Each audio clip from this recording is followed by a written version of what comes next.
মাদক এলো পাকিস্তান থেকে, ধরা পড়লো বাংলাদেশে। অল্প স্বল্প কোনো চালান নয়, বরং পাকিস্তান থেকে আসা 25,000 কেজি পপি সিড উদ্ধার করেছে চট্টগ্রাম বন্দর কর্তৃপক্ষ। তবে এই চালানকে অনেকেই বলছেন স্রেফ পোস্তদানা, যে কারণে ধোঁয়াশা তৈরি হয়েছে জনমনে। বিশাল চালানের মাদক আটকের পর যে ছবি ভাইরাল হয়েছে তা নিয়ে হুমড়ি খেয়ে পড়েছে সাধারণ নেটিজেনরা। পপি সিড নিয়ে যাদের আগ্রহ আকাশ ছোঁয়া, কৌতূহল মেটাতে অনেকেই এখন জানতে চাইছেন পাকিস্তান থেকে আসা পপি সিড প্রসঙ্গে। কিন্তু সত্যিকার অর্থে কি এই পপি সিড? পাকিস্তানে বৈধ হলেও বাংলাদেশে কেন এটি নিষিদ্ধ?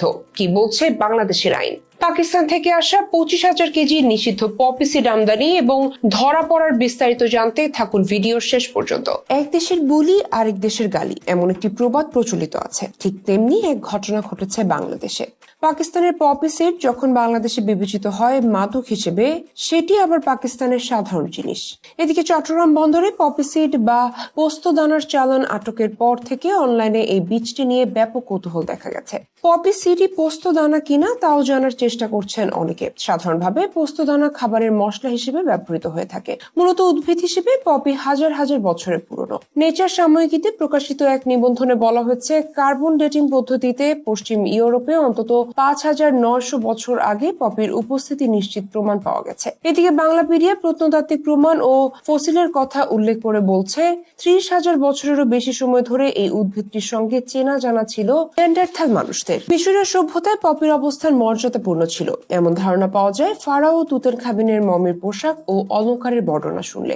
বিবিসির রেডিও 4 এর ন্যাচারাল হিস্ট্রিজ এর একটি পর্ব করা হয়েছিল এই উদ্ভিদটিকে নিয়ে। সেখানে উঠে আসে তুতেনখামেনের পোশাক তৈরিতে পপি গাছ ব্যবহার করা হয়েছিল। তার সঙ্গে রাখা অলংকার ও আসবাবপত্রেও পপি ফুলের আদলে অলংকার ছিল। খ্রিস্টপূর্ব 1325 সালে সমাধিস্থ করা হয়েছিল তাকে। নানা প্রজাতির পপির মধ্যে পেপাভার সোমনিফেরাম প্রজাতিটি পপি হিসেবে বেশি পরিচিতি পেয়েছে, কারণ এই উদ্ভিদ থেকে তৈরি হয় অপিয়াম বা আফিম, যা স্থান, কাল ও সংস্কৃতি ভেদে চিকিৎসার উপকরণ কিংবা শক্তিশালী মাদক হিসেবে ব্যবহৃত হয়ে এসেছে ইতিহাসের বিভিন্ন পর্যায়ে। শুধু আফিমই নয়, আরো কয়েকটি ঔষধ মতান্তরে মাদকের উৎস এই পপি। এক্ষেত্রে নাম করতে হবে মরফিন, হেরোইন ও কোডিনের। বাংলাদেশ মাদকদ্রব্য নিয়ন্ত্রণ আইন 2018 মাদক দ্রব্যের 3টি শ্রেণীর কথা উল্লেখ করা হয়েছে। এগুলো হলো ক, খ ও গ।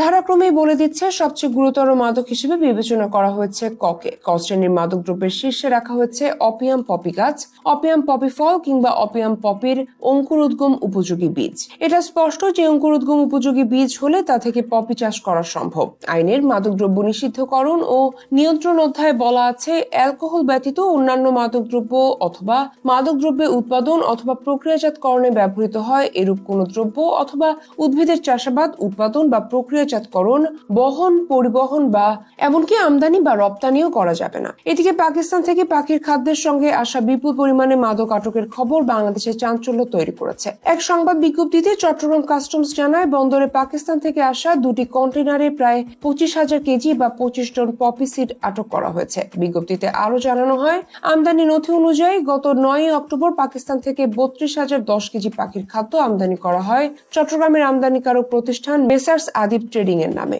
গোপন সংবাদের ভিত্তিতে কন্টেনার দুইটির খালাস প্রক্রিয়া স্থগিত করে চট্টগ্রাম কাস্টমসের এআইআর শাখা। পরে সিএনএফ এজেন্টের উপস্থিতিতে কন্টেনার দুটি পরীক্ষা করা হয়। কন্টেনারের দরজার পাশে শুরুর দিকে 7,200 কেজি পাখির খাবার রেখে এর পেছনে প্রায় 25,000 কেজি পপি সিড রেখে কৌশলে আমদানি করা হয় বলছে কাস্টমস। আমদানিকৃত এই পণ্যের বাজার মূল্য প্রায় 6.5 কোটি টাকা বলেও জানানো হয়েছে ওই বিজ্ঞপ্তিতে।